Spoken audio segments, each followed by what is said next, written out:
जनागम पंथो अनादि अनिधन जिनागम पंथ।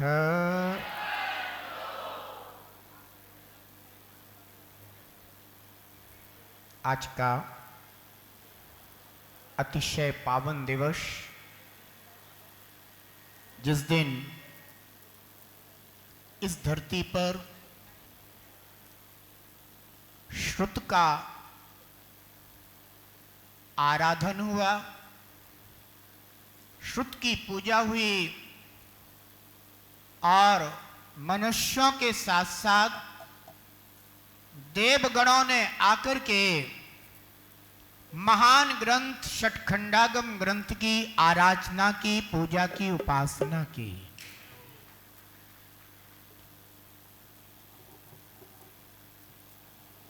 तीर्थंकर भगवंतों की परंपरा जब काल दोष से पूर्णता को प्राप्त हुई, तब केवली भगवंत हुए,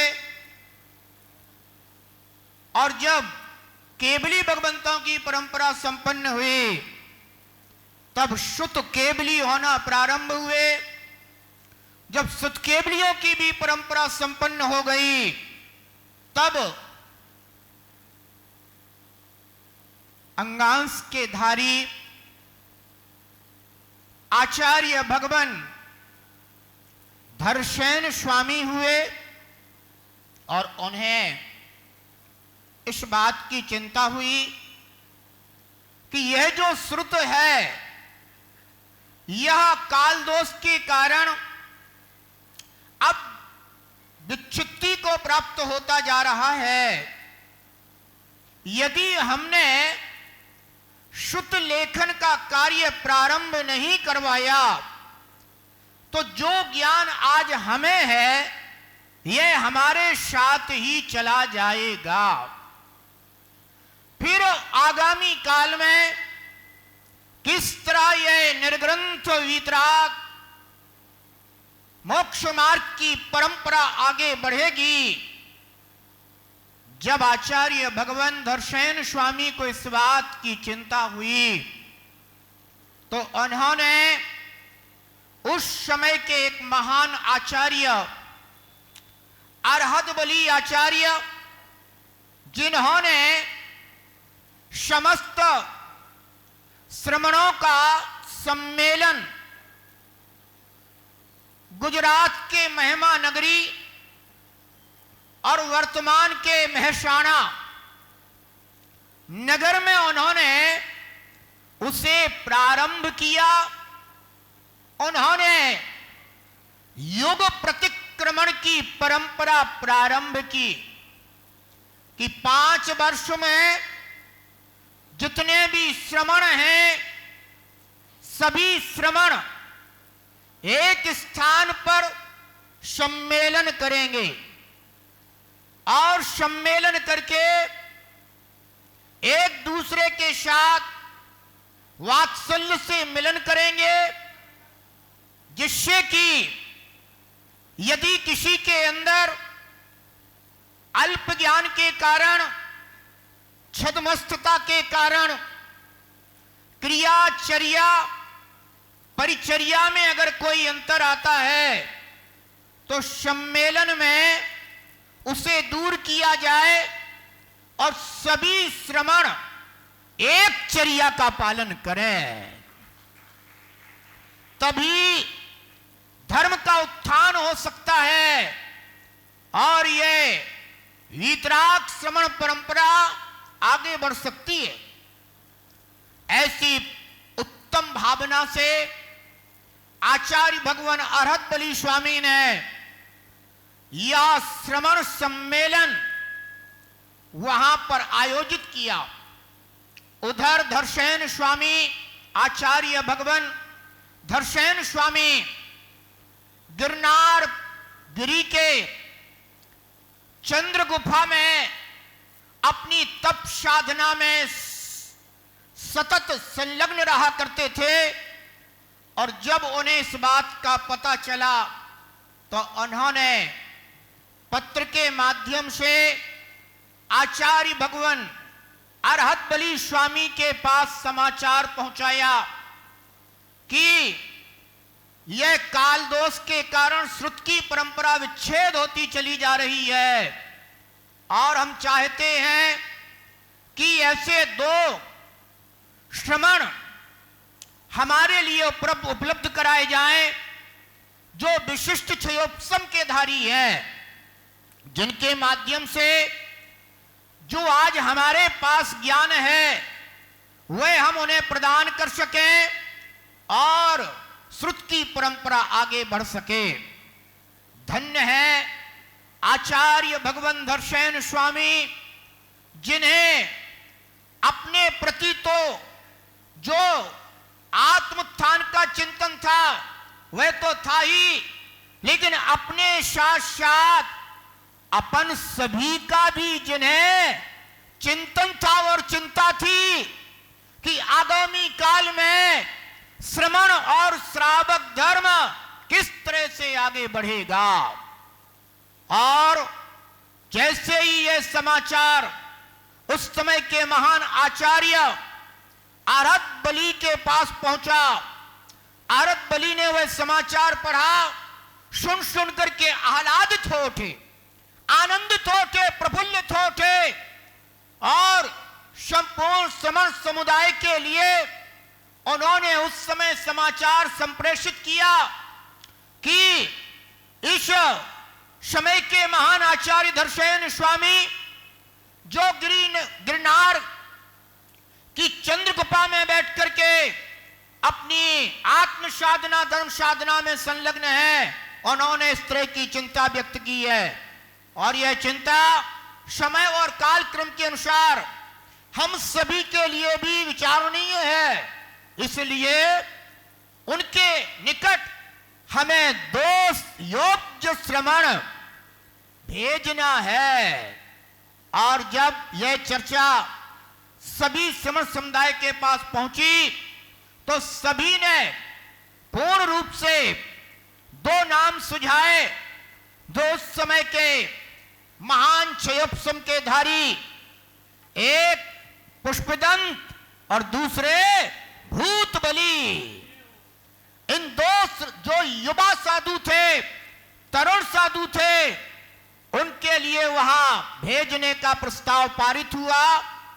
वे दो मुनिराज वहां से चलते हैं गिरनार की ओर, अनेक प्रकार के मार्ग के कष्ट उपसर्ग परिचय सहन करते हुए, क्योंकि बंधुओं आज तो आप सभी लोग फिर भी बहुत चिंता करते हो। उस समय वे श्रमण किस तरह से विहार करके और गिरनार गिरी पहुंचे होंगे, वास्तव में हम उसकी सिर्फ कल्पना ही कर सकते हैं। आज हम सभी अपने सामने शास्त्रों को पा करके बहुत प्रफुल्लित होते हैं, लेकिन अपन को इस बात का विचार नहीं आता कि यह श्रुत परंपरा हम तक कैसे पहुंची है।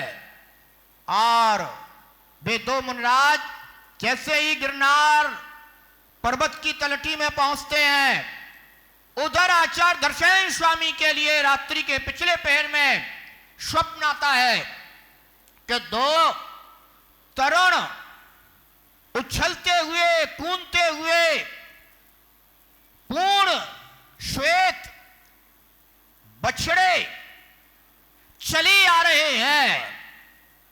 जैसे ही उन्होंने यह स्वप्न देखा, निद्रा खुली, उन्होंने उस स्वप्न पर विचार किया तो उस स्वप्न का फल उन्होंने अपने ज्ञान से स्वयं ही जान लिया कि आज दो निर्ग्रंथ युवा मुनि हमारे पास आ रहे हैं।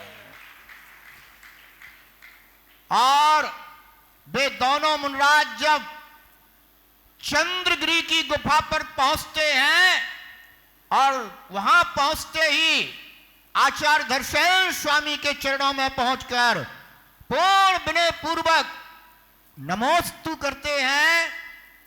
उनकी विनय देख करके आचार्य धर्षयन स्वामी बहुत प्रभावित होते हैं विचार करते हैं कि विद्या योग्य शिष्य को ही देना चाहिए, तभी वह सुरक्षित रह सकती है।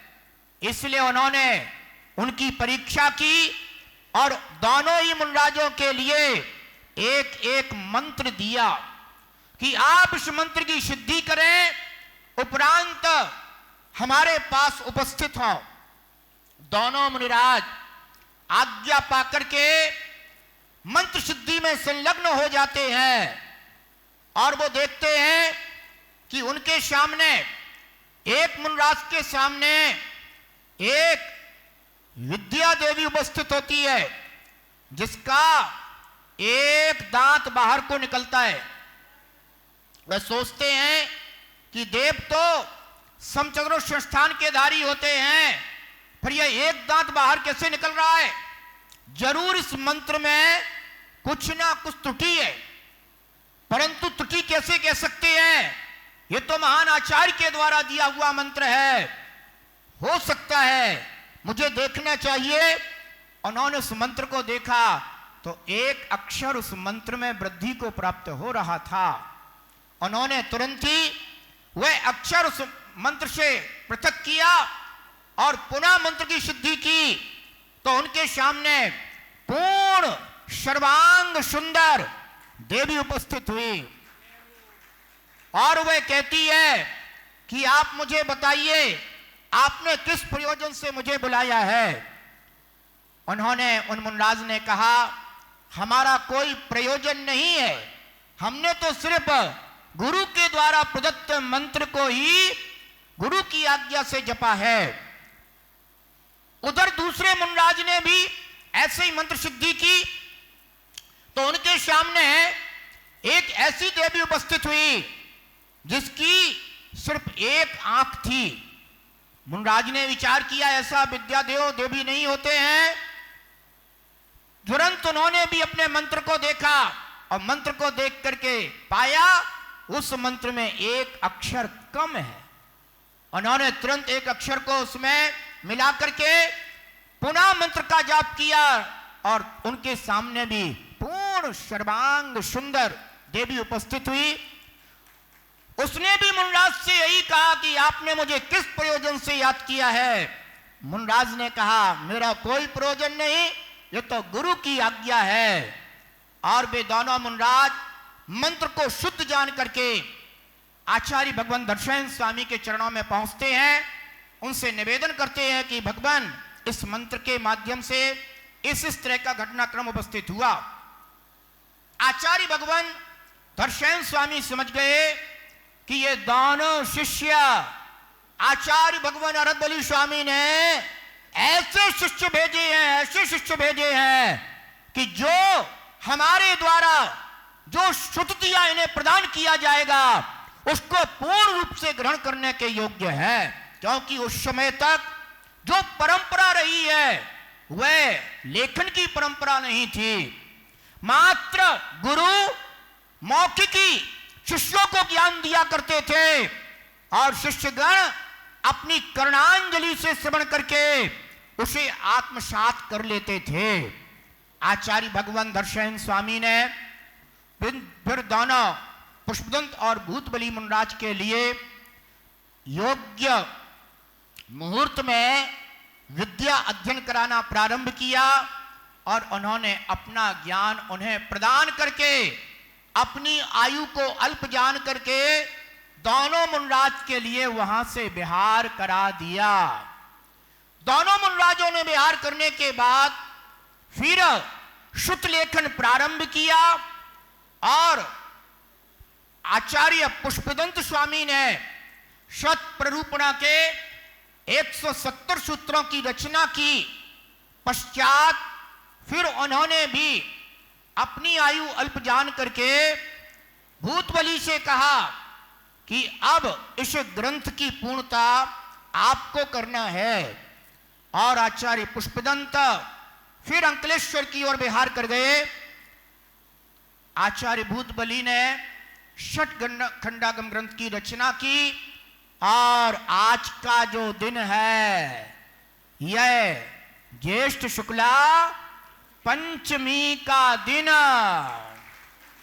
जिसे हम सभी श्रुत पंचमी के रूप में जानते हैं, आज के दिन यह ग्रंथ लेखन पूर्ण हुआ और देवों ने एवं मनुष्यों ने, राजाओं ने उस समय हाथी पर इस ग्रंथ को सवार करके इस ग्रंथ के ऊपर छत्र, चमर, भामंडल आदि उपस्थित करके कि ये साक्षात जिनेंद्र देव की वाणी है। ऐसी महान श्रद्धा, महान भक्ति के साथ इस महान ग्रंथ की चतुर्विशंग ने मिलकर के आराधना की, पूजा की, उपासना की। जो पूजा उपासना आज शुद्ध पंचमी के दिन हम सभी ने यहां पर उसी ग्रंथ को विराजमान करके संपन्न की है। बंधुओं, मां जिनवाणी की आराधना, शुद्ध की आराधना करने से अपने ज्ञानावरण, दर्शनावरण, कर्म नाश को प्राप्त होते हैं। आज के ही दिन शुद्ध पंचमी महापर्व के दिन वर्तमान की त्रय परंपराओं के महान महान आचार्य भगवंत, जिनमें परम पूज्य आदि सागर जी अंकलीकर महाराज, जो एक ऐसे महातपस्वी संत थे कि 8 दिन में 1 दिन आहार ग्रहण किया करते थे, और जो महान संत 8 दिन में 1 दिन आहार ग्रहण करते थे, उसमें भी एक वस्तु का आहार मात्र ग्रहण किया करते थे। ऐसे महान संत पूज्य आचार्य भगवान आदि सागर जी महाराज का आज 110वां आचार्य पदारोहण दिवस है, जो हम सभी बड़े भाव भक्ति पूर्वक यहां पर उनको याद करते हुए मना रहे हैं। निश्चित रूप से महान आचार्य भगवंतों की हम सब पर महान कृपा रही है, जिन्होंने इन चेतन कृतियों को प्रदान करके इस जगत का उद्धार किया है। ऐसे ही महान आचार्य शांति सागर जी महाराज दक्षिण और महान आचार्य शांति सागर जी छाणी, ये 3 परंपराएं वर्तमान में चल रही हैं, और इन तीनों परंपराओं के महान महान साधक आज भी इस धरा पर विचरण कर रहे हैं। जो धर्मात्मा जीव होता है उसे